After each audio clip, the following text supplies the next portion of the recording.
ইন্ডিয়ার কতটুকু পড়ছে কিনা পশ্চিমবাংলা মানুষের অনেকটাই পড়ছে। কলকাতা, আমাদের এই বনগাঁ, আমাদের এই টোটাল পেট্রাপোল বর্ডারে যত মানুষ আছে, এই যে যত দেখছেন সবাই কিন্তু আমরা এখানে বাংলাদেশের উপরেই নির্ভর। তারা না আসলে দুটো পয়সা তো ঘরে তো নেওয়া যায় না, বউ বাচ্চাগুলো সবাই আছে। সেই হিসাব করে দেখতে গেলে সত্যি কথা বলতে অর্থনৈতিক অবস্থা খুবই খারাপ। বন্ধুরা, কলকাতার ব্যবসায়ীরা এখন হাহাকার করছে।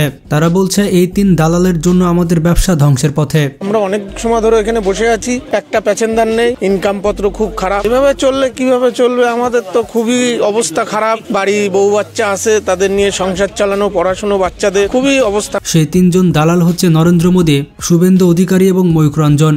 পররাষ্ট্র উপদেষ্টা তৌহিদ হোসেন বলেছেন, ভারতীয় মিডিয়া বিশ্বব্যাপী বাংলাদেশ সম্পর্কে নানা মিথ্যা তথ্য তুলে ধরে বদনাম ছড়াচ্ছে। এ বিষয়ে দেশবাসীকে সজাগ থাকার আহ্বান জানান তিনি। তাদের উল্টাপাল্টা কাজকর্মের জন্য কলকাতার ব্যবসায়ীরা এখন ধ্বংসের মুখে। এই রকম ফাঁকা বাজার এর আগে কখনো দেখেছেন? না, দেখো এতগুলো মানুষের এখন না খেয়ে মরার দশা। নরেন্দ্র মোদী ভিসা বন্ধ করে দেওয়ার কারণে বাংলাদেশিরা আর ভারতে যাচ্ছে না। নাও এবার বোঝো ঠেলা। পেট্রাপোল চেকপোস্ট বনগাঁ সাব ডিভিশনে মহকুমারের মধ্যে 20,000 লোকের রুটি রুজি ডেলি মার খাচ্ছে তারা। বাংলাদেশিরা যেত বলে কলকাতার মানুষেরা খেয়ে পড়ে বেঁচে থাকতো। বন্ধুরা, আমি বানিয়ে বলছি না, কলকাতার ব্যবসায়ীদের মুখ থেকেই আপনারা শুনুন। আমরা মেইনলি বাংলাদেশিদেরকে উদ্দেশ্য করে গেস্ট হাউসটা বানানো। মার্কুস স্ট্রিটে যত হোটেল আছে, যত রেস্টুরেন্ট আছে, যত ঠেলাওয়ালা আছে, রিক্সাওয়ালা আছে, অটোওয়ালা আছে, যার যার ব্যবসা ছিল সব বন্ধ, শূন্য হয়ে গেছে। বন্ধুরা, ভারত এখন নিজের ফাঁদে নিজে পড়েছে। আপনারা দেখতে পাচ্ছেন কলকাতার মানুষের কি অবস্থা, বিশেষ করে হোটেল ব্যবসায়ী এবং পরিবহন ব্যবসায়ীদের। এখানে 10টা রুম 15টা রুম থাকতো, ওখানে 2টা রুম আছে। প্রায় মোটামুটি 20-25 এর বেশি হোটেল বন্ধ হয়ে গেছে। একসময় যারা ভাবতো বাংলাদেশিদের দরকার নেই, আজকে তারাই হাত পেতে বসে আছে। ব্যবসা তো আগে ছিল, আজ যখন বাংলাদেশি আসতো, এখন আসছে না। পুরো ব্যবসা তো পুরো হোটেल পুরো বন্ধ আছে। अगर वीजा दे देता तो हम लोग वेल एंड गुड अच्छा होता। हम लोग तो चाहते कि दोनों देश का संबंध अच्छा रहे। বাংলাদেশিদের ভিসা আটকে রেখে ভারত ভেবেছিল ভারত খুবই চালাকি করেছে। আমি এখান থেকে দাবি করছি, ভিসা 100% স্টপ করুন। আমরা প্রয়োজন হলে একদিন অপেক্ষা করে ভিসা দপ্তরেও যাব, এখানে ভিসা সেন্টারে। স্টপ, ভিসা দেওয়া বন্ধ করুন completely. Export import permit issue করা বন্ধ করুন, বাকিটা আমরা বর্ডারে করব। আর বাংলাদেশের মানুষ বিপদে পড়েছে। কিন্তু এখন কলকাতার নিউ মার্কেট, ট্রেজার আইল্যান্ড, কলকাতার থিম পার্ক, শপিং মল সহ পুরো ব্যবসায়িক এলাকা এখন ধ্বংসের পথে। আমাদের ভারতবর্ষের লোকেরা একসাথে দাঁড়িয়ে পেচ্ছাপ করে দিল, ও মানচিত্র থেকে ভেসে বেরিয়ে চলে যাবে। ওটাকে আবার দেশ বলি বাপই থাকে। এই বিজনেসটা বন্ধ করে দেব। একদম পুরোটা ফ্লপ। কাস্টমার তো একদম নেই, কিভাবে ব্যবসা চলবে সেইটাই আমরা চিন্তা করতে পারছি। কলকাতার বাজারে এখন হাহাকার চলছে।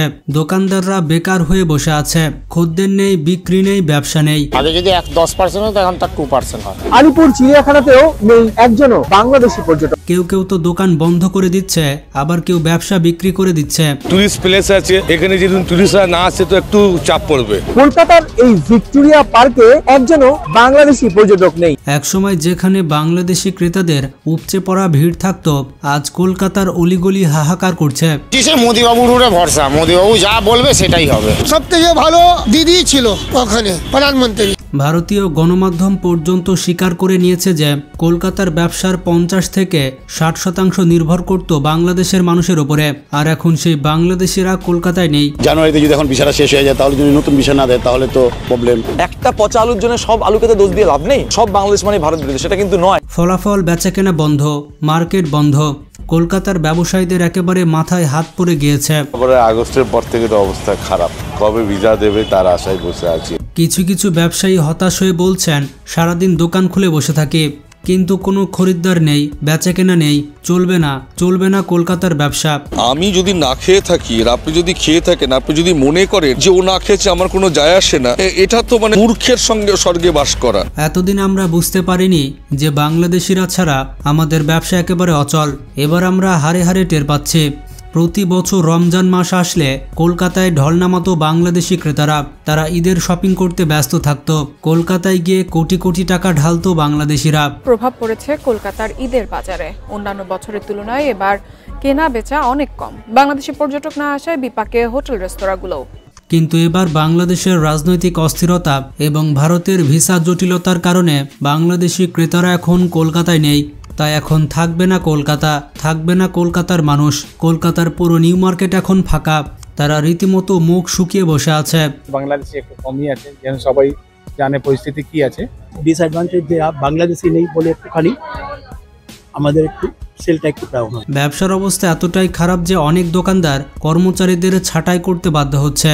শুধুমাত্র মার্কেটই নয়, বাংলাদেশিরা না আসায় কলকাতার হোটেল ব্যবসা শেষ। আগে যেখানে বাংলাদেশিরা মাসের পর মাস হোটেল বুক করে থাকতো, এখন সেই হোটেলগুলো ফাঁকা পড়ে আছে। সেই হোটেলগুলোতে শুধুমাত্র আওয়ামী লীগের লোকজন রয়েছে। এক হোটেল ব্যবসায়ী বলেন, আমাদের 70% ব্যবসা বাংলাদেশিদের উপরে নির্ভর ছিল। এখন আমাদের সবকিছু শেষ। এই সবকিছু নরেন্দ্র মোদীর দোষ। বাংলাদেশে ক্রমাগত ভারত বিরোধিতা বাড়ছে, এর কারণটা পলাতক প্রধানমন্ত্রী যখন গণহত্যাকারীর তকমা নিয়ে ঘুরে বেড়াচ্ছে, তাকে মোদী সরকার কেন ভারতবর্ষে পুষে রেখেছে? এতে বাংলাদেশের মানুষের আক্রোশ বাড়ছে ভারতের প্রতি। হাসিনা একদিন থাকবে না, মোদী একদিন থাকবে না, আমি আপনি থাকবো না, কিন্তু ভারতবর্ষ থাকবে, বাংলাদেশ থাকবে। বাংলাদেশের আভ্যন্তরীণ ব্যাপার যে ওরা হাসিনাকে রাখবে না তাড়িয়ে। কলকাতার রেস্টুরেন্ট ব্যবসায়ীরাও চিৎকার করছে, তাদের চিৎকার শোনার কেউ নেই। তাদের হোটেলে প্রতিদিন 200 থেকে 300 বাংলাদেশি খেতে আসতো, এখন তাদের হোটেলে শুধুমাত্র মশা মাছি খেতে আসে। নিরাপত্তার নিশ্চয়তা দিয়ে বাংলাদেশিদের কলকাতা ভ্রমণের আহ্বান জানিয়েছেন হোটেল মালিক ও ব্যবসায়ীরা। শনিবার সংবাদ সম্মেলনে আহ্বান জানান market street free school street welfare society, new market trade association এবং হোটেল ওনার্স অ্যাসোসিয়েশন। এ সময় গুজবে কান না দিতে বাংলাদেশি পর্যটকদের আহ্বানও জানান তারা। যারা বাংলাদেশিদের প্রয়োজন নেই বলে ভাবত, আজকে তারা এখন বিপদে পড়েছে। বাংলাদেশিরা ছাড়া কলকাতার ব্যবসা ধ্বংসের মুখে, এতে কোনো সন্দেহ নেই। এখন প্রশ্নটি হচ্ছে, ভারত কি নিজের ভুল স্বীকার করবে নাকি নিজেরা নিজেদের গলা টিপে মারবে? ভারতের পেঁয়াজ বর্জন করেছি মেলা আগে, এই কিছুদিন পরে আমাদের পেঁয়াজ আমদানি হবে নি, আর ইন্ডিয়া পাঠাবো ভাই। এই পেঁয়াজ হলে পাঠাবো ইন্ডিয়া, পাকিস্তান, মিশর টিশরে এইসব পাঠাবো। পেঁয়াজ দেখেন না কি শক্ত পেঁয়াজ, দেন না আপেল সাইজের পেঁয়াজ। এছাড়া বাংলাদেশে স্লোগান উঠেছে, মোদির চামড়া তুলে নেব আমরা।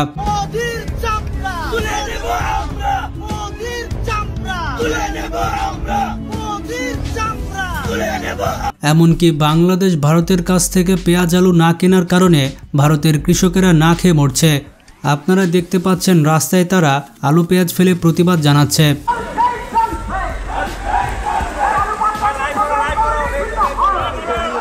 আলুর যে দাম কৃষকরা পাচ্ছে না, 2.5 টাকা 3 টাকা করে তারা হচ্ছে ফসলের দাম পাচ্ছে, ফলে কৃষকের আত্মহত্যা ইতিমধ্যেই শুরু হয়ে গেছে সারা বিভিন্ন জেলা। এই সব কিছু নরেন্দ্র মোদীর চোখেই পড়ছে না। আসলে তারা জনগণের কথা এতটুকু চিন্তা করে না, তারা শুধুমাত্র নিজেদের ক্ষমতা নিয়ে ভাবে। যখনই তাদের ক্ষমতা শেষ, তখনই তাদেরকে পৃথিবী থেকে নিশ্চিহ্ন করে ফেলা হবে। তাহলে একবার চিন্তা করুন তারা কি ধরনের রাজনীতি করে থাকে।